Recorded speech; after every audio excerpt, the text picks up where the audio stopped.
Buenos días a todos. Mi nombre es Dona Marcela Mendoza, soy médica, anestesióloga, especialista en dolor y cuidado paliativo y hoy vamos a hablar acerca de la infusión de medicamentos coadyuvantes para el manejo del dolor crónico.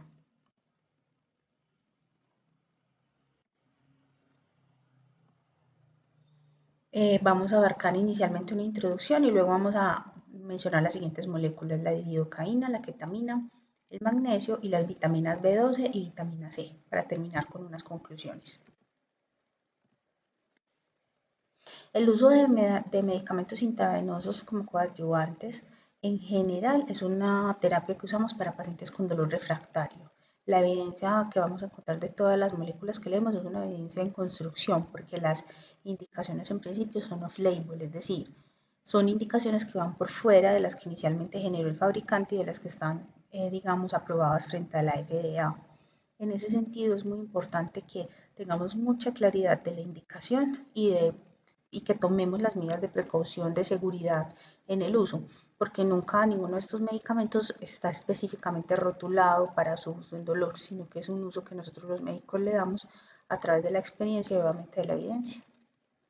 En ese sentido, ese contraste de la evidencia con la experiencia se presenta, digamos, como una eh, alternancia entre, por un lado, la posibilidad de que se presenten eventos adversos y que tengamos que justificar, digamos, el uso de estos medicamentos frente a las aseguradoras con una evidencia, digamos, un poco más baja, pero por el otro lado tenemos pacientes que son generalmente pacientes refractarios que ya han utilizado múltiples terapias orales, que el manejo a largo plazo con medicamentos analgésicos como los opioides o el uso de terapias como el intervencionismo no es carente de riesgos, entonces donde debemos optar por manejos que, si bien sean off-label, tengan algún apoyo desde la medicina basada en la evidencia. En ese sentido, si desean profundizar un poco en este tema, les recomiendo este libro. Este es un libro publicado en el 2019 que tiene todo lo que es la evidencia recogida hasta ahora en infusionismo analgésico. Entonces, tiene todas las moléculas que les traigo y otras más. Entonces, es una guía de referencia muy buena, digamos, para los médicos que deseemos ahondar en el tema del infusionismo analgésico y se les recomiendo.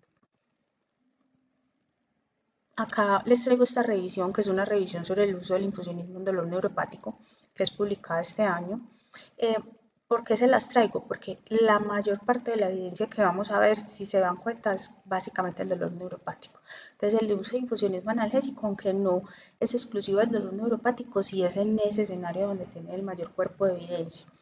En general, en medicación oral contamos como con la primera línea, pero habrá algunos pacientes que estén refractarios o que estén en una agudización de síntomas que haya requerido, por ejemplo, hospitalización, que estén en crisis y sea necesario ofrecerles algo para resolver la crisis. Y muchas veces, cuando el dolor, digamos, es generalizado y no es susceptible de intervencionismo, recurrimos al infusionismo como una forma de abortar las crisis analgésicas, las crisis de dolor.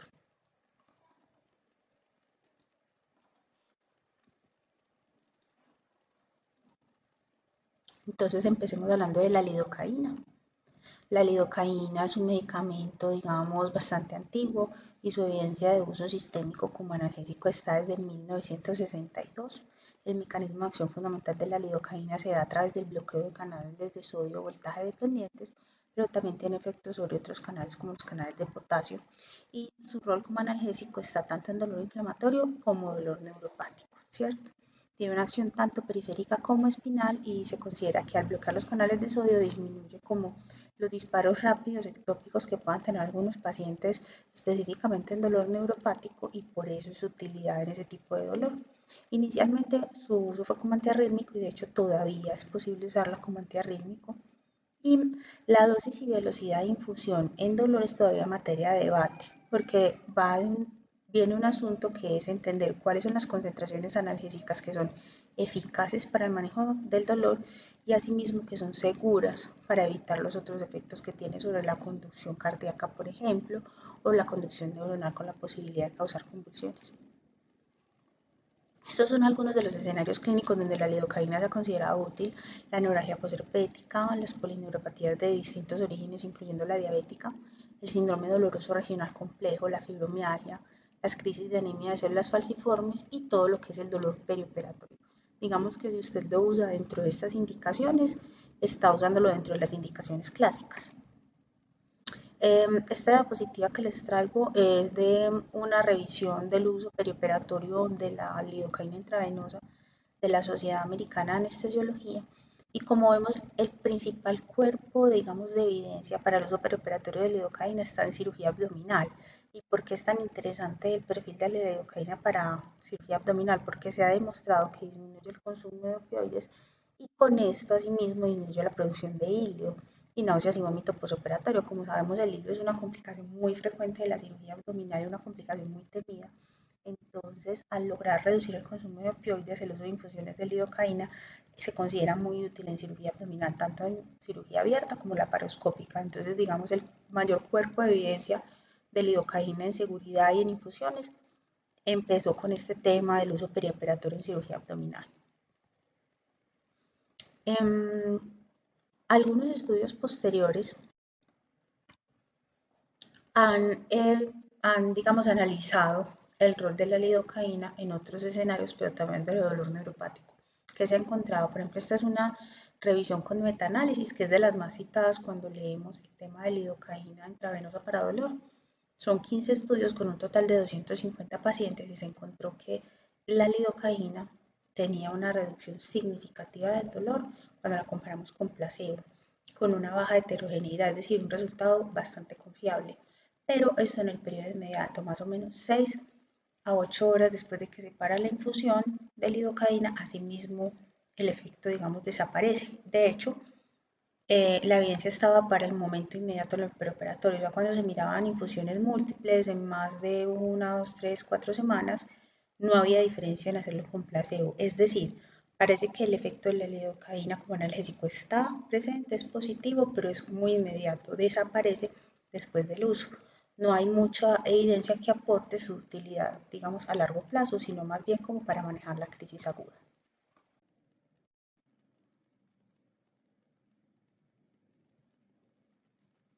A continuación podemos ver las gráficas, los forest plot, tanto para dolor en el periodo post-transfusión, donde vemos que la diferencia es significativa a favor de la lidocaína y con baja heterogeneidad, y donde vemos ya, digamos, para dolor persistente, para alivio persistente del dolor, como ya el gráfico, el diamante pasa por el cero y tiene un tamaño mayor, indicando pues la menor significancia estadística de los resultados.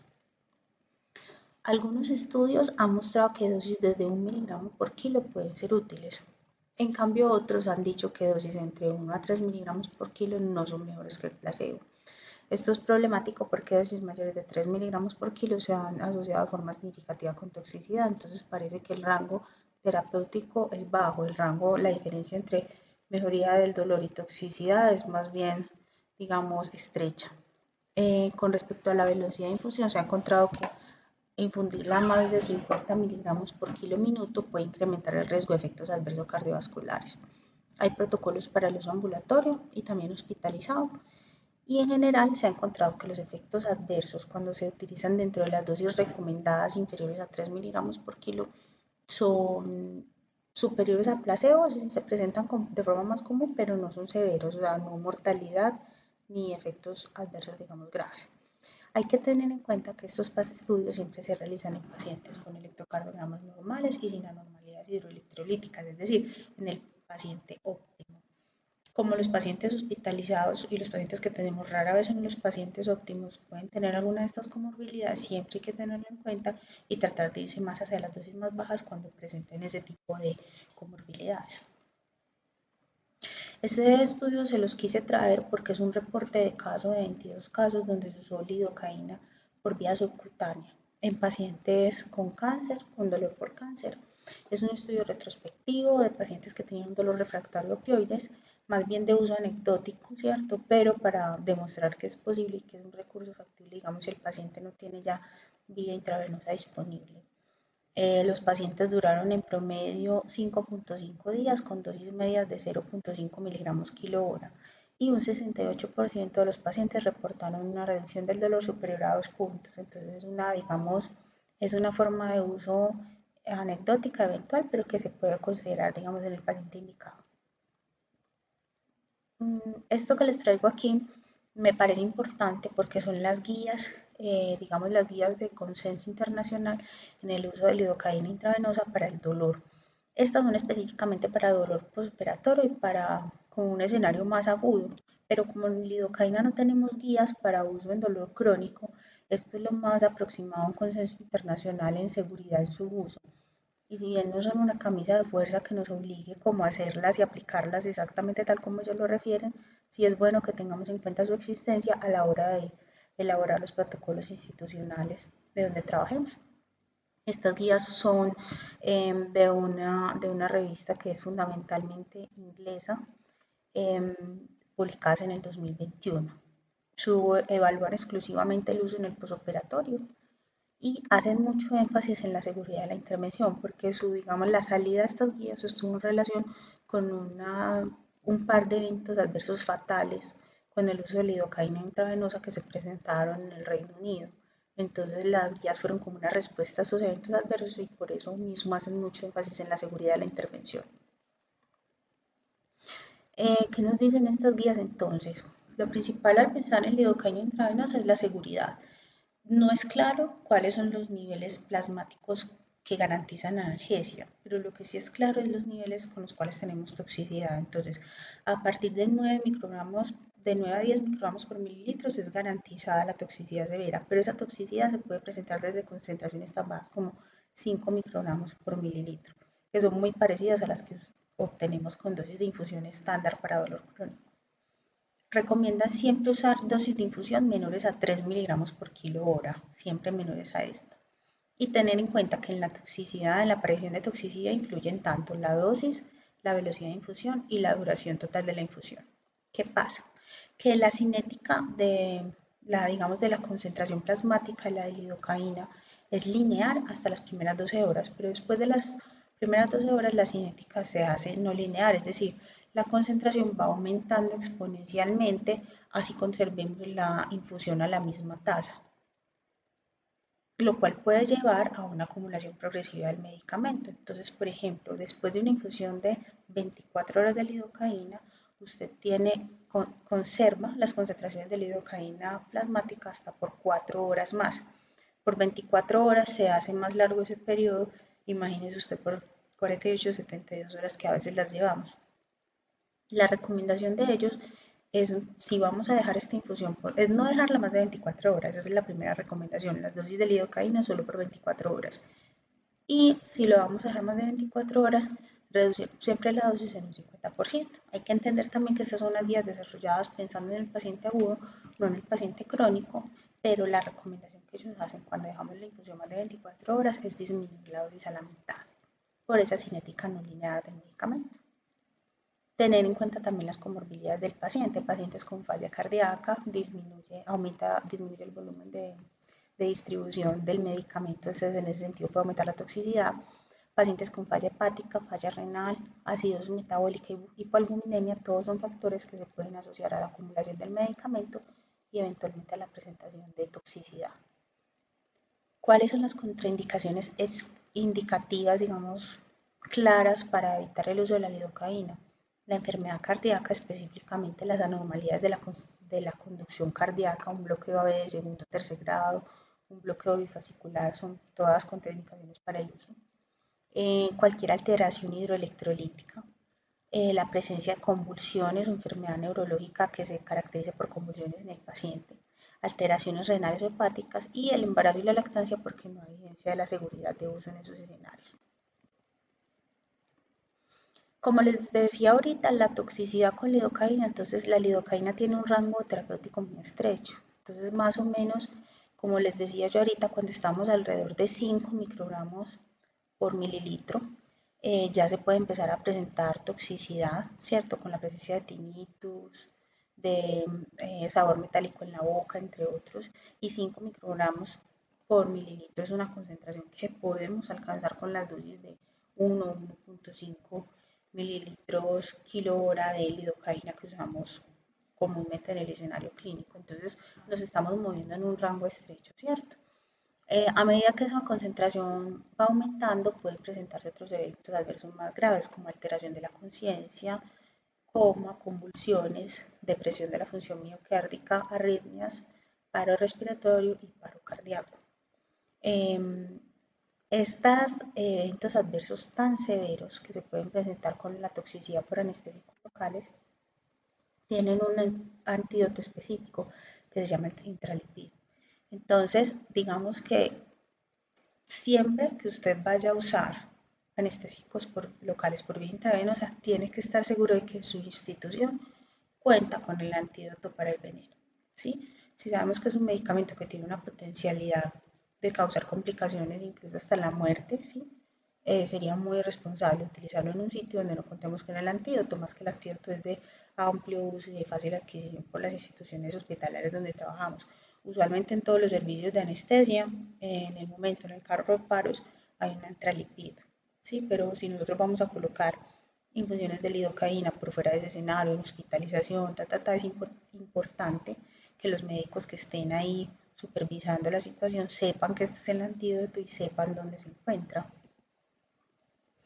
Es importante que enfermería, sobre todo, sepa identificar los signos de toxicidad temprano y cómo actuar. O sea, que inmediatamente un paciente que esté con infusión de lidocaína presente, tinnitus, sensación de picazón en la boca, mareo, boca amarga, de inmediato hay que suspender la infusión primero. Segundo, llamar al médico de turno al que esté, donde esté. Tercero, tomar signos vitales, ¿cierto?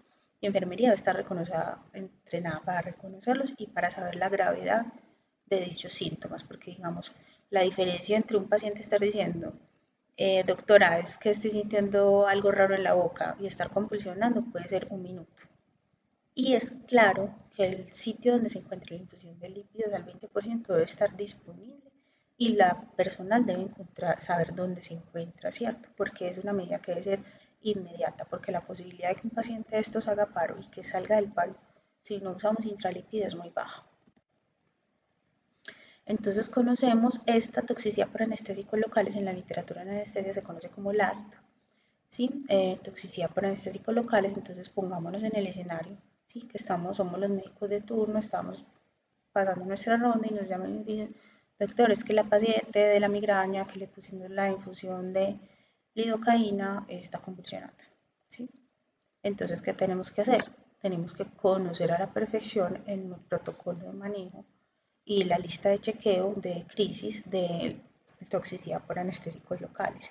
Este es un ejemplo de una que es sacada pues, por la ASRA, pero muchas sociedades de anestesia y de dolor tienen sus propias guías. Es importante entender que tenemos que tener un kit, que ese kit tiene que tener emulsión intralipid y que esa emulsión hay que iniciarla de inmediato a dosis suficientes. Generalmente hay que colocar 100 mililitros en una dosis única y luego continuar con una infusión más o menos de 1.5 también mililitros por kilo para ponerlo rápidamente. Entonces yo los invito a que si estamos usando estas infusiones de lidocaína de forma común en nuestras instituciones, nos familiaricemos también con el protocolo de manejo de la intoxicación y que familiaricemos a los médicos que estén de turno y a las enfermeras en reconocer la toxicidad y en saber que el antídoto específico se llama intralipid y dónde se encuentra nuestra institución. Asimismo, en caso de que en nuestra institución no haya intralipid por cualquier motivo, es parte de nuestra responsabilidad como médicos y estamos ordenando las infusiones de lidocaína parar de ordenarlas hasta que se consiga el intralipid, porque no tendría ninguna presentación que un paciente haga la toxicidad y no hayamos aplicado el antídoto adecuado. Entonces les traigo a continuación las conclusiones finales que nos da las guías de manejo de lidocaína en dolor agudo postoperatorio. Lo primero que dicen es, elaboremos unos protocolos institucionales, entonces los invito a hacer eso en cada una de las instituciones que ustedes trabajan. Obviamente no va a ser lo mismo lo que hacen ellos, lo que proponen ellos en dolor agudo que lo que hacemos nosotros en dolor crónico, pero entonces si lo estamos haciendo en dolor crónico, documentémoslo y pongamos al tanto a la institución de cuáles son digamos, los estándares de manejo que vamos a usar. Siempre calcular el medicamento con el peso ideal, no con el peso real. ¿Sí? Se recomienda también que como es una intervención que no es carente de riesgos y que no va a beneficiar a toda la población, idealmente obtengamos un consentimiento informado específico para esa intervención en el momento de usarla. Si bien la lidocaína el uso está documentado en pacientes pediátricos, la recomendación de ellos para evitar toxicidad es no usar en pacientes menores de 40 kilos y nunca usar a tasas de infusión mayores a 120 miligramos por hora. Esto es importante.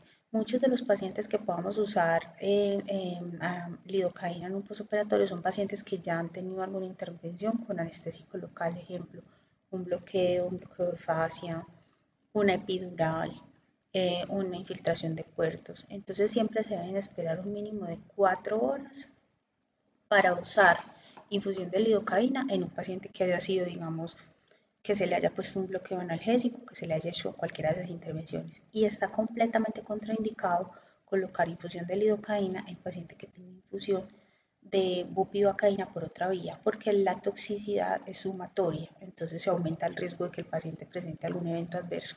Entonces, si el paciente tiene una epidural continua o una técnica continua con catéter, no se puede usar infusión de lidocaína. Si el bloqueo fue single shot, hay que esperar por lo menos 4 horas antes de usar infusión de lidocaína. El uso de anestesia tipo anestesia raquídea no es una contraindicación porque las dosis que se usan en anestésico local para esa técnica son muy bajitas, pero la epidural analgésica sí puede en algún momento contraindicar o demorar la intervención. Las dosis de carga que ellos recomiendan es 1.5 miligramos por kilo en 10 minutos y la infusión a máximo 1.5 miligramos por kilo por hora para la infusión continua. Siempre hacerlo por un acceso venoso exclusivo, hacerlo por máximo 24 horas y reevaluar. Si se va a reevaluar y se va a aplicar más de 24 horas, disminuir la infusión al 50%. Siempre tener disponibilidad de infusiones de lípidos al 20% y tener un protocolo para el manejo de crisis de LAST instaurado en la institución. Y la última recomendación, que para mí fue la más, como digamos, la más sorprendente, es que yo recomiendo una vigilancia en unidad de alta dependencia, porque el paciente debe requerir con monitoría telemetría continua y electrocardiografía continua. ¿Sí? Entonces, esto para que lo tengamos en cuenta, es posible que la mayoría de las instituciones donde usamos protocolos de lidocaína para dolor crónico, estos pacientes se les coloca la infusión en hospitalización, ¿cierto? Pero entonces tengamos en cuenta que si es así, debemos tratar de irnos siempre por los rangos de infusión menores y siempre reevaluar muy bien al paciente a las 24 horas para ver si se va a continuar con la intervención.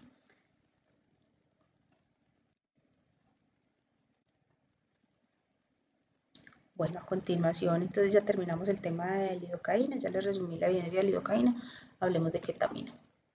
La ketamina, como sabemos, es un anestésico de los antiguos, ampliamente conocido, tiene múltiples vías de acceso, puede ser usado intravenoso, nasal, rectal, oral, entre muchas otras. Tiene evidencia probada para depresión y tiene unas guías de manejo de la Asociación Americana de Psiquiatría que se las traigo al final de esta revisión para su uso en depresión refractaria y por último tiene utilidad tanto en dolor agudo como crónico y tenemos unas guías de manejo específicas. La ketamina tiene una evidencia probada muy clara para mejoría del dolor postoperatorio y para disminución del consumo de opioides en el tema de dolor agudo. Y en el tema de dolor crónico tiene evidencia probada también para reducción del dolor significativa hasta 2 semanas posterior a la infusión. Ese tiempo que mejora el dolor después de la infusión de la ketamina va a depender también de la dosis y de la velocidad de infusión, como lo vamos a ver más adelante. Con respecto a los mecanismos de acción, entonces la ketamina esencialmente es un antagonista del receptor NMDA, que es un receptor glutaminérgico. Pero además de eso se ha encontrado que la ketamina tiene efectos en los receptores muscarínicos, tiene efectos simpático-miméticos que incrementan los niveles de noradrenalina y dopamina, y de eso viene que uno con dopamina le puede incrementar la presión arterial o la frecuencia cardíaca directamente dependiendo de esos efectos simpático-miméticos, y además de eso se ha encontrado una interacción con los receptores opioides. Entonces digamos que sus mecanismos analgésicos son múltiples y son complejos. ¿Qué escenarios son los escenarios en los cuales la ketamina tiene, digamos, una utilidad más probada?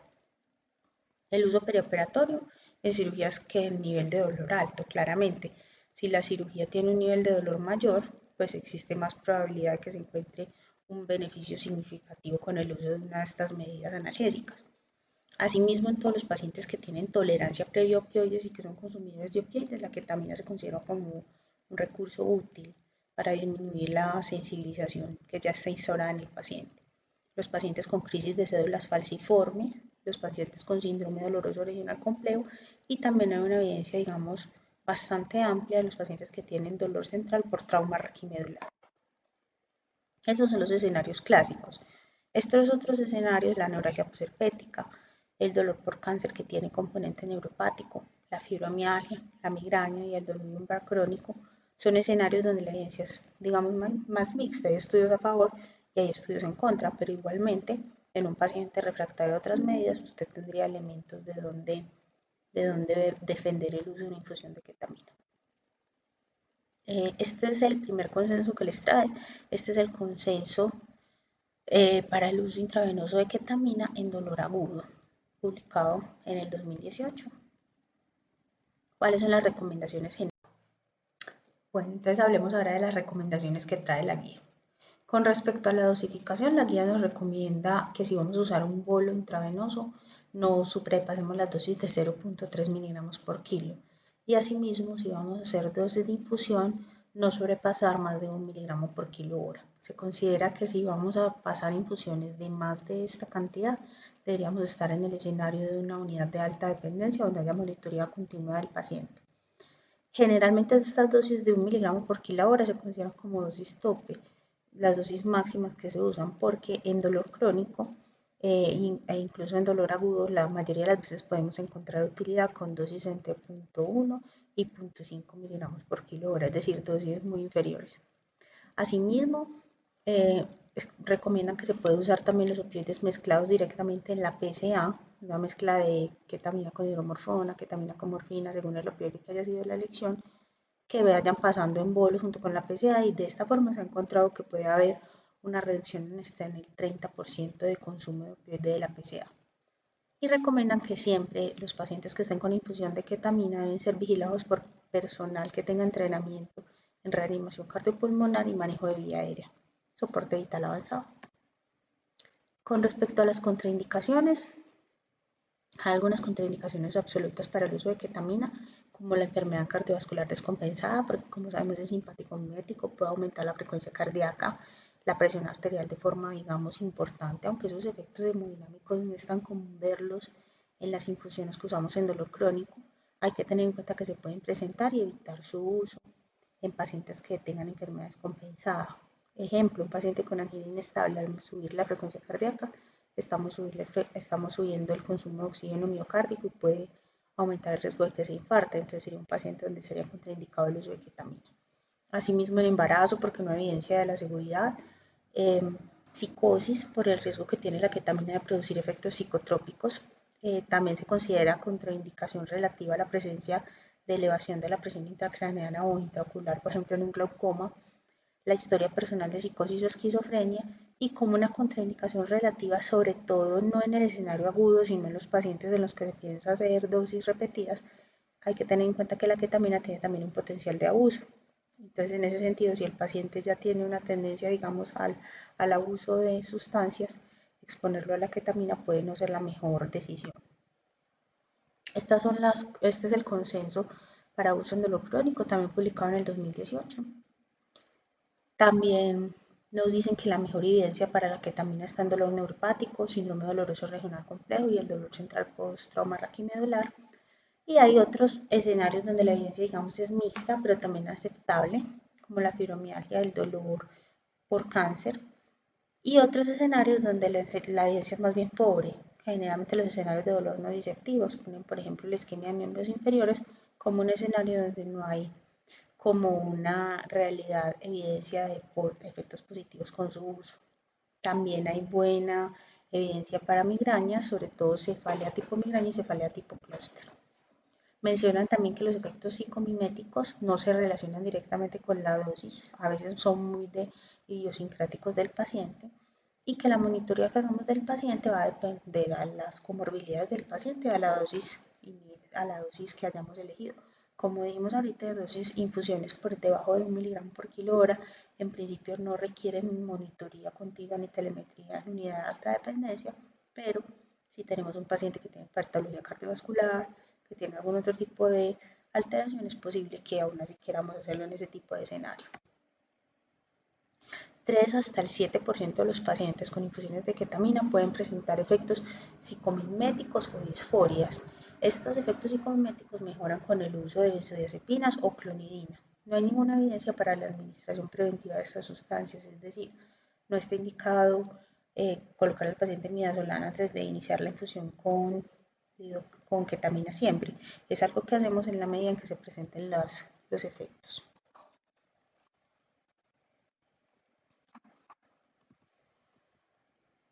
Hay múltiples protocolos para la administración y la dosificación de la ketamina en dolor crónico, pero en general se considera que para los pacientes ambulatorios mínimamente se deben colocar 80 miligramos en más de 2 horas. Esto para lograr que el efecto, digamos, se persista después de cesar la infusión, por lo menos 2 semanas, que era lo que veíamos que estaba en la evidencia. ¿Qué otras cosas podemos hacer para mejorar la seguridad durante la administración de ketamina? En pacientes que tengan alteración de la función hepática hay que tener en cuenta que la ketamina puede ser hepatotóxica, entonces siempre si ya hay una alteración de base, si hay cirrosis está contraindicada, pero si hay una alteración de base es bueno tomar pruebas antes y pruebas posterior a la infusión. Existe un riesgo bajo, pero existe de pérdida de la vía aérea. Entonces, en ese sentido, el profesional que ordene la ketamina debe tener entrenamiento en manejo de vía aérea en guías ACLS. Y asimismo, el personal que esté vigilando la administración de ketamina debe tener alguna formación en ese sentido y debe haber disponibilidad en el servicio, por ejemplo, de un carro de paros, en caso de que se presente algún efecto adverso. Si las dosis son altas, infusiones más de 1 miligramo de kilo hora, como mencionamos anteriormente, debe haber monitoreo continuo en unidad de cuidados intensivos. Estas son las guías de uso, este es un review del uso de presión refractaria, donde encontraron 147 pacientes en total de 7 trials donde se utilizó ketamina para mejoría de la depresión refractaria y se encontró que la ketamina tenía un efecto que es positivo, pero es, digamos, de corta duración en mejoría del estado de ánimo de ketamina. Pero hay, digamos, suficientes estudios como para hacer una recomendación de uso, tanto así que existe un consenso que está publicado en JAMA en el 2017, un consenso de la Sociedad Americana de Psiquiatría para el uso de ketamina en desórdenes del estado de ánimo. Las dosis que ellos recomiendan son menores a las que usamos normalmente en dolor crónico, entonces recomiendan dosis en bolo de 0.5 miligramos por kilo en 40 minutos. Tener en cuenta que con estas dosis, en 833 pacientes estudiados, solamente 3 hicieron un efecto adverso, digamos, donde hubo alteración de la conciencia sin respuesta a estímulo, pero ninguno requirió soporte ventilatorio. Aún así, en esas guías se recomienda que este tipo de infusiones se hagan con monitoría continua de signos vitales, también porque 30% de los pacientes presentaron elevación de la frecuencia cardíaca y de la presión arterial en cifras importantes. En ese sentido, el médico, nuevamente, el médico que administre o que ordene este tipo de infusiones debe tener entrenamiento ACLS, debe estar certificado, idealmente debe tener algún entrenamiento en procedimientos con sedación. Otra recomendación que hacen para el tema de la seguridad es utilizar siempre el peso ideal y no el peso real para el cálculo de estas infusiones. Les traigo esta diapositiva porque se menciona mucho en los artículos la posibilidad de que la ketamina tenga un papel putativo como en prevención de dolor crónico. Esta es una revisión que se publicó en Anesthesiology del año 2021. Es una revisión muy importante en donde se reunieron casi 70 estudios RCT en el tema de prevención de dolor crónico postoperatorio y se encontró que por ahora, por lo menos, la ketamina no ha mostrado evidencia como preventivo. Si bien es útil para el manejo del dolor agudo perioperatorio, no hay en este momento soporte para decir que las infusiones o de dosis únicas de ketamina va a evitar que el paciente desarrolle dolor crónico. Bueno, terminaríamos ahí el tema de ketamina, ya vamos a pasar a las otras sustancias. Empecemos con el magnesio. Entonces de magnesio les traigo esta revisión. De magnesio hay, digamos, menos peso de evidencia, no hay guías, no hay, digamos, tantos estudios, pero esta es una revisión publicada en el 2021 acerca de cuáles son las utilidades del uso de magnesio en dolor crónico. Recordemos entonces, el magnesio es un catión divalente presente en la naturaleza y esencial para muchas funciones del cuerpo humano. Específicamente el dolor, el magnesio actúa como un antagonista NMDA, evitando la entrada de iones al receptor. ¿Y en qué patologías se ha encontrado utilidad del magnesio? Por ejemplo, en neuralgia posherpética hay una RCT que mostró que dosis de 30 miligramos por kilo eran mejores que el placebo en control del dolor en esta patología. Asimismo, hay evidencia en dolor lumbar crónico con dosis de 1 miligramo diario intravenoso por 6 semanas que se siguieron con suplementación oral por 4 semanas, donde se encontró mejoría del dolor, sobre todo el dolor que tiene un componente radicular y de la movilidad. Asimismo, hay evidencia, digamos, reportes de casos, estudios retrospectivos ya de menor calidad pero existente en cefaleas, en síndrome doloroso regional complejo y en polineuropatía, incluyendo polineuropatía diabética. También hay algunos estudios que han estudiado la administración conjunta con lidocaína y ketamina, o sea, más como un coadyuvante de estas moléculas que tienen mayor peso que por sí solo, pero se ha encontrado que puede ser útil. Del magnesio hay que destacar que tiene un excelente perfil de seguridad, el riesgo de complicaciones de intoxicación es bajo, incluso puede ser usado en embarazo, que es una población donde es particularmente difícil cuando tenemos una crisis dolorosa encontrar con qué manejarla. La vitamina B12. Entonces la vitamina B12 tiene un papel importante en la mielinización de los nervios periféricos y posiblemente sea relacionado con una disminución en la descarga ectópica neuronal. En neuralgia posherpética hay evidencia del uso de vitamina B12, 1 miligramo 6 veces por semana, durante alrededor de 4 meses, con una disminución significativa del dolor y mejoría de la calidad de vida de estos pacientes. Esta es una revisión sistemática publicada en el 2020, donde resumen cuál es el nivel de evidencia para la vitamina B12 en distintas patologías. Toda la evidencia es tipo 3, o sea, más bien de baja calidad, pero existe tanto para neuralgia posherpética, neuropatía diabética dolorosa, polineuropatía diabética, la neuropatía urémica, algunas neuropatías por atrapamiento, entre otras. Es decir, es un medicamento que podríamos pensar en algunos casos refractarios, en pacientes donde el uso de lidocaína o de ketamina no está indicado, digamos, por el perfil de seguridad, etc. La vitamina C es la última sustancia que les traigo para terminar esta revisión. Tiene papel tanto en neuromodulación como en neuroprotección. En neuromodulación porque la molécula en sí puede mediar la transmisión de glutamato y noradrenalina. Tiene un efecto directo como antagonista de M-metil de aspartato, pero también en la neuroprotección porque la vitamina C es antioxidante y tiene un papel frente a la oxidación producida por los radicales libres de oxígeno, que lo puede disminuir y en ese sentido es neuroprotectora. ¿Qué se ha encontrado con vitamina C?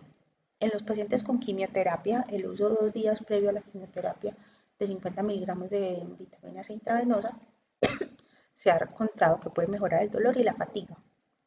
Asimismo, hay evidencia de RCT, un RCT con 50 pacientes que encontró que podía mejorar el dolor de las metástasis óseas al usar dosis altas de vitamina C por vía intravenosa. Específicamente en el tema de metástasis óseas no respondedoras a radioterapia, 2.5 miligramos intravenosos de vitamina C se ha encontrado que da una respuesta mejor que el placebo en más del 50% de la población. Son estudios pequeños, este estudio específicamente en cada brazo tenía 15 pacientes, pero hay alguna evidencia y podría pensarse en pacientes que, digamos, ya hayan fallado otras líneas de manejo. La vitamina C también tiene evidencia anecdótica, pero existente, de mejoría del dolor en neuropatía, en neuralgia posherpética y en neuropatía posviral tipo el virus de chikungunya. También se ha usado en dolor posoperatorio en cirugía de otorrino, específicamente en amigdalectomía, con buen éxito. Algunas contraindicaciones para el uso de la vitamina C son la insuficiencia renal, la nefrolitiasis y la hemocromatosis. Y un 30% de los pacientes que la usan pueden presentar efectos adversos gastrointestinales. Para terminar, me parece importante mencionar en vitamina C que el síndrome doloroso regional complejo tiene un papel muy importante desde la prevención e incluso está en algunas guías de cirugía ortopédica, sobre todo para la cirugía de miembro superior, que tiene una tasa relativamente importante de presentación de síndrome doloroso regional complejo. Hay estudios que han mostrado que el uso de vitamina C en el perioperatorio de fracturas de antebrazo durante 50 días posteriores al trauma o a la cirugía pueden prevenir la aparición de síndrome doloroso regional complejo. teniendo en cuenta que es una intervención de bajo riesgo y digamos de bajo costo también, es una intervención que es muy interesante para tener en cuenta los pacientes que vayan a ser llevados a cirugía de antebrazo. Con respecto a las dosis, pues son muy variables. Acá está alguna tabla que muestra como algunas de las dosis que se han usado, algunos de los de regímenes para guiarnos en caso de que tengamos un paciente al que debemos aplicar. Entonces vamos a terminar con las conclusiones. En general, como conclusión les diría que las infusiones de coadyuvantes son útiles en el manejo del paciente con dolor crónico, particularmente con dolor crónico agudizado. En la crisis, el que tenemos hospitalizado, el que tenemos que resolverle, digamos, ofrecerle algo más. Tiene mayor evidencia de modelos de dolor neuropático. Su principal utilidad es el manejo de crisis aguda, entonces hay poca evidencia de utilidad a largo plazo, pero para resolver una crisis pueden estar muy bien. La lidocaína y la ketamina son las que tienen mayor peso de evidencia, tienen guías de manejo específicas, que cada institución lo más prudente que puede hacer es adaptarlas con sus propios protocolos particulares, específicamente en el caso de lidocaína, que no hay guías para el manejo del dolor crónico. Creo que sí es bien importante que hagamos el trabajo en cada institución de adoptar una guía o un modelo de uso de este medicamento. Hay que hacer énfasis siempre en la seguridad de la intervención, porque todas estas intervenciones, así existen guías, son intervenciones off-label y que tienen riesgo, entonces es importante hacer énfasis en la seguridad, obtener consentimiento informado, usar la dosis mínima que sea efectiva, hacer una adecuada monitorización del paciente según el nivel de la infusión, etc.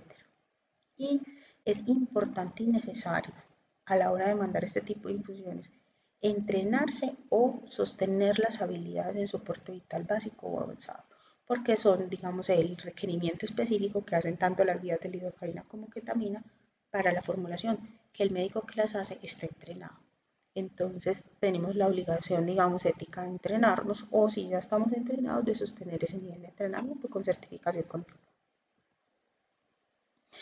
El magnesio, la vitamina C y la vitamina B12 tienen un mejor perfil de seguridad, pero asimismo tienen un menor peso de evidencia y menor evidencia de utilidad en los pacientes de dolor crónico.